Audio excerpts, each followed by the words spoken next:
Rodrigue, il me regarde, il fait, oui, que c'est quoi ton problème? Pourquoi tu marches comme ça? Pourquoi tu marches? On dirait un animal qui a perdu ses jambes et tout. Je fais, oh. Hi. Bonjour à tous et bienvenue ici, c'est la chaîne de la bonne humeur Chichi de Lise, c'est votre go Noël Café Chichi. Alors merci à tous ceux qui ont partagé, commenté, liké ma dernière vidéo, franchement c'était de la bombe. Merci pour vos retours, j'en prends bonne note et la prochaine fois j'appliquerai cela. Vous êtes tout simplement géniaux. Aujourd'hui, je vais vous raconter une histoire qui me tient tellement à cœur, une histoire que j'ai vécue quand j'avais, je pense, 15-17 ans. Et franchement, je pense que c'est un partage que je dois faire pour que mes jeunes sœurs ou les personnes qui sont dans ma situation sachent comment se comporter face à de telles choses. Mais avant de continuer, je dis bonne arrivée au tout nouveau. Merci d'être là, vous avez fait le bon choix. Ici, je partage mode, culture, voyage, découverte, bons plans et la bonne nourriture en Afrique. Ici, je partage aussi mes histoires, je partage tout ce que je vis au quotidien. Je fais du vlogging, je fais des tutoriels et surtout, je dégage de la bonne humeur. Avant de continuer, cliquez sur abonner. Abonnez-vous et activez la cloche de notification pour ne rien rater de mes prochaines publications. Voilà. Alors aujourd'hui, je vais vous parler de la première fois que j'ai voulu être mannequin. Oui. J'ai voulu être mannequin dans ce pays. Oui, c'était mon rêve, j'ai toujours aimé la mode. Et en ce temps, je me disais que la mode, c'était égal à mannequinat. Je ne savais pas qu'il y avait autre chose, styliste ou quoi. Bon, c'était quand même un peu con parce que il faut quand même des stylistes pour habiller les mannequins. Mais moi, je n'en savais rien du tout. J'avais quoi, 15 ou 14 ans. J'ai toujours voulu être mannequin. Mais il y a un pif. En fait, tout jeune, j'ai eu un souci médical et j'ai subi une transformation de démarche. Je ne sais pas, je ne veux pas en parler ici, je ne veux pas donner des détails, mais sachez que je ne marche pas comme les autres. En fait, tous ceux qui me connaissent savent que je ne marche pas comme les autres. J'ai une démarche un peu sexy, chic, mélangée de je ne sais quoi, laisse-moi passer et tout, bref. Donc, je pense que c'est ce qui était le problème à la base. Pour moi, ce n'était pas un problème. Moi, je trouvais normal. Je me disais plutôt que, si je voulais être mannequin, au moins, je ferais la différence parmi les filles qui allaient défiler. Vous voyez un peu. Donc, j'étais avec une amie un jour. On a reçu un message disant qu'une telle agence recrutait des filles pour un défilé et tout, pour une marque de la place. J'avais 16 ans, je crois. Vu que c'était ma passion, vu que c'est ce que je voulais devenir, j'ai dit à ma copine, tiens, viens, on va s'inscrire. Et voilà, on s'est inscrit, on a passé le premier casting qui était d'envoyer des photos. Donc, on a envoyé nos photos. J'ai envoyé la plus belle photo que j'avais dans le temps. Aujourd'hui, quand je vois cette photo, je me dis, non, mais toi aussi. Bref, donc j'ai envoyé la plus belle photo que j'avais dans le temps et j'ai passé ce casting, j'ai réussi. Après, ils nous ont envoyé un message pour nous dire quoi, il faudrait qu'on se rende à un tel endroit pour un rendez-vous physique. Nous sommes partis, ma copine et moi. Une fois là-bas, la dame nous faisait comprendre que voilà, on a été sélectionnés sur des critères très exigeants et tout. Donc, vu que c'est pas photo, qu'aujourd'hui, qu'elle allait faire le vrai casting en direct, en live, quoi, pour voir si on n'a pas triché sur nos photos et tout, bref. Elle a dit, ok, il n'y a pas de souci. Donc, elle nous a sélectionnés. Elle a sélectionné les filles. Moi, j'étais habillée. J'avais porté un jean et j'avais un petit rose sur moi. Et j'étais sur les talons. Maintenant, ils nous ont donné un rendez-vous pour apprendre le schéma du défilé, pour apprendre la démarche et tout. C'est ce jour-là que j'ai mangé mon totem. C'est ce jour-là que j'ai eu le plus grand choc de ma vie, je dirais. Bon, pas de ma vie, de mon adolescence, parce qu'aujourd'hui, j'ai quand même eu d'autres chocs, mais ça, c'est la vie. Donc, c'est ce jour-là. On était partis, c'était au stade de l'Amitié, c'est le plus grand stade du Bénin, République, dans l'Afrique de l'Ouest. Bénin représente. Donc, nous sommes partis au stade de l'Amitié. Je pense que nous étions 10 ou 15 filles. Nous sommes partis, on était là. On a commencé, le monsieur, il est venu, celui qui devait nous apprendre à marcher. Il est venu, il s'est présenté et tout, que lui, il rigole pas, que lui, il n'est pas dans les histoires, qu'il est très rigoureux et que si on ne peut pas supporter de dégager, en tout cas, déjà le départ, il était très agressif. C'est un truc déjà qui nous a choqués, mais moi, après, ça me faisait rire parce que je me dis, mais il se prend pour qui? Moi, je m'en foutais de tout ce qu'il racontait. Je voulais juste qu'il nous apprenne ce pourquoi il est là et qu'on foute le camp. En plus, il y avait le soleil, tout ça. Il a dit, bon, avant de commencer, mâcher. C'était les mâches là, au niveau des mâches, là où s'asseyent les gens pour suivre les mâches. Là. Je ne sais pas trop comment on appelle ça. En tout cas, au niveau des allées. Donc, c'était là. On s'est assis quelque part dans un coin et il a demandé à que chaque fille passe pour marcher. Alors, on a commencé, la première est passée perfecto, moi-même j'ai kiffé. La deuxième perfecto, la troisième perfecto. Et je pense que j'étais la cinquième. Arrivé à mon tour, j'ai marché. J'ai fait ma plus belle démarche. Je suis partie, je suis revenue. Il dit, il faut repartir. Les autres sont passés une seule fois, mais moi, il me dit de repartir. Alors, je repars. Et j'étais au milieu de la marche. Je faisais dos. Donc, j'étais au milieu de la marche. Il fait, toi, dégage, c'est quoi le problème? Une fille ne marche pas comme ça, c'est quoi ton problème? Marche correctement. Hein? Pardon? Je dis, mais de quoi il parle? Marche correctement, une fille ne marche pas comme ça, c'est quoi? Tu écartes les jambes et tu es en train de partir là. Marche correctement, sinon tu dégages d'ici, tu vas t'asseoir. J'ai fait, ok. Peut-être que, bon, ce jour-là, je sais pas, peut-être en voulant bien faire, j'ai mal fait. Donc, je vais essayer de corriger. Et j'ai continué, je suis partie, tac, tac, tac, et je suis revenue. Je reviens. Mon cher monsieur, disons, on va le nommer monsieur Rodrigue. Donc, monsieur Rodrigue, il me regarde, il fait, oui, que c'est quoi ton problème? Pourquoi tu marches comme ça? Pourquoi tu marches? On dirait un animal qui a perdu ses jambes et tout. Je fais, oh. Non, mais j'étais choquée. J'étais choquée. Déjà, le coup que j'ai reçu quand je marchais, je n'avais pas encore digéré. Et ce monsieur me traite d'animal. Il me traite d'animal. Moi, la fille de ma mère, de mon père. S'il disait ma mère seulement là, mon père qui regardera souvent cette vidéo va se dire, ouais. Non, bah, je pense à ta bisou. Donc, le monsieur me fait, ouais, que c'est quoi? Pourquoi je marche comme un animal comme ça? Je dis, moi, enfant de quelqu'un, la fille de sa mère, de son père, l'espoir de quelqu'un, il traite d'animal. Je fais, oh. Après, je dis, bon, excusez-moi, monsieur, la prochaine fois, je vais mieux faire. Il dit, ok, assieds-toi. Donc, les autres filles sont passées et tout et tout. Et seconde étape, on devait courir. La course, c'était ma chose. J'ai couru correctement, je suis revenue. Je ne sais pas à quoi ça allait nous servir dans le défilé, mais il nous a demandé de courir. Donc, j'ai couru, je suis partie et tout, je suis revenue. On est là.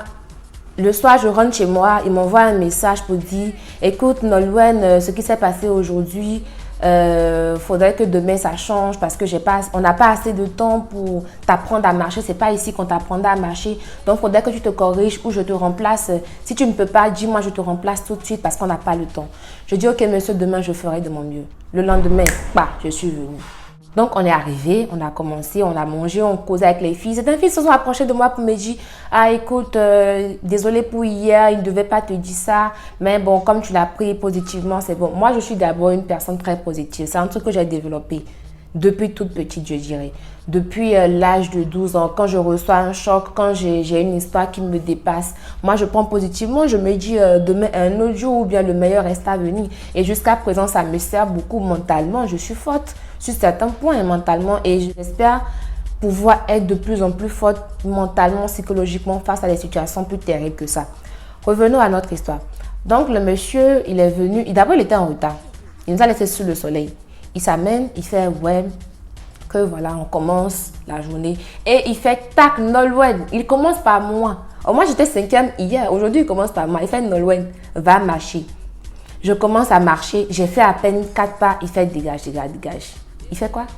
Dégage, dégage, dégage. Dégage, dégage, dégage.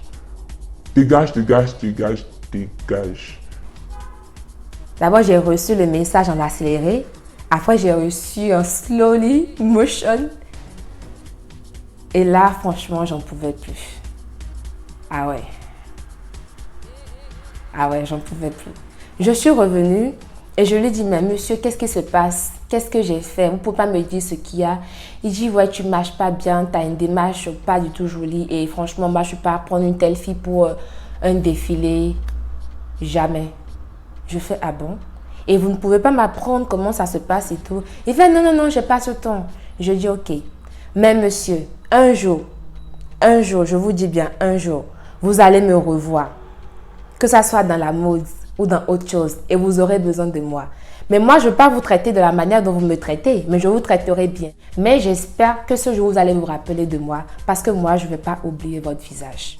C'est vrai que je ne me rappelle plus de son nom, je ne me rappelle plus du tout de son nom, mais quand je le verrai, je vais le reconnaître. D'ailleurs, je l'ai revu plusieurs fois parce que j'ai assisté à des défilés. Même ne pouvant pas défiler, j'ai assisté à plein de défilés. C'est mon domaine, c'est un truc que j'aime. J'aime la mode.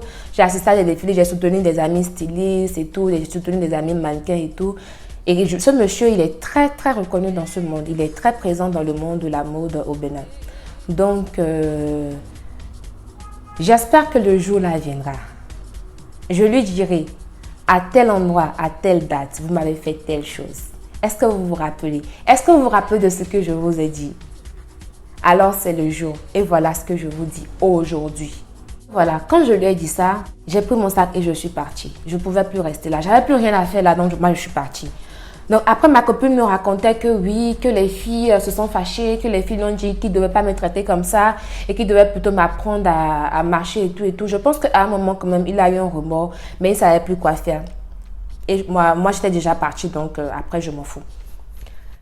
Après, elle me dit aussi que franchement, la manière dont moi j'ai géré, qu'elle ne comprend pas qu'elle aurait pété un câble, qu'elle aurait insulté et tout. Et tout. Je dis non, moi je ne vais pas l'insulter. C'est vrai que je suis de nature pas colérique, mais je m'énerve très vite. Je m'énerve tellement vite que je ne sais pas. Mais après, ça passe aussi rapidement.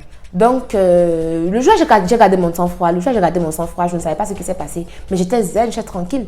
Parce que je me suis dit, même si je n'ai pas une démarche comme les autres, même si je ne marche pas comme, je ne sais pas, comme les personnes normales, je ne dirais pas les personnes normales parce que c'est comme si je me traitais d'anormale. Mais c'est une déformation médicale, c'est pas moi j'ai voulu. Moi, j'ai jamais voulu marcher comme ça. Quand je suis née, j'ai tué bébé, je n'ai pas commencé à marcher comme ça. C'est un truc qui s'est passé, j'ai commencé à marcher comme ça. Mais voilà que ma passion, c'est la mode et tout et tout. Et dans le temps, je me disais que c'était que le mannequinat à la mode. Et j'ai voulu me présenter, même si je ne remplissais pas les critères pour marcher, pour défiler, mais approche-toi de moi et dis-le-moi clairement. C'est pas bien de briser le rêve des gens comme ça, c'est pas bien de mal parler aux gens comme ça, c'est pas bien d'humilier, c'est de l'humiliation. Il m'a humilié carrément. Je sais pas, si j'étais pas forte psychologiquement, je sais pas ce que j'aurais pu faire le jour-là. Et après, on serait en train de le regretter. Même si j'étais fautive, approche-toi de moi puisque tu étais le coach. Approche-toi de moi et dis-moi, Nolwenn, écoute, c'est vrai, tu as un joli physique, tu as une belle forme et tout. C'est vrai que tu as passé les 2 castings correctement. Mais franchement, la démarche que tu as ne va pas dans le cadre de ce que je veux pour ce défilé.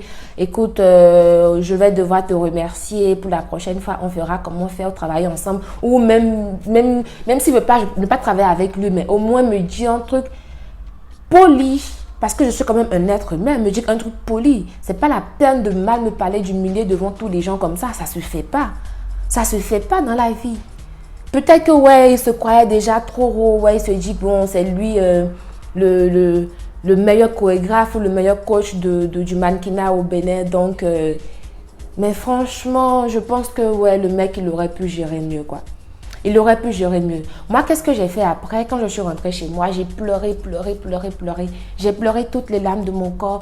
J'avais tellement mal parce que je me sentais humiliée devant mes amis, devant les gens que je ne connaissais pas. Je me sentais tellement humiliée. Après, je me suis dit, mais pourquoi? Écoute, alors j'arrête.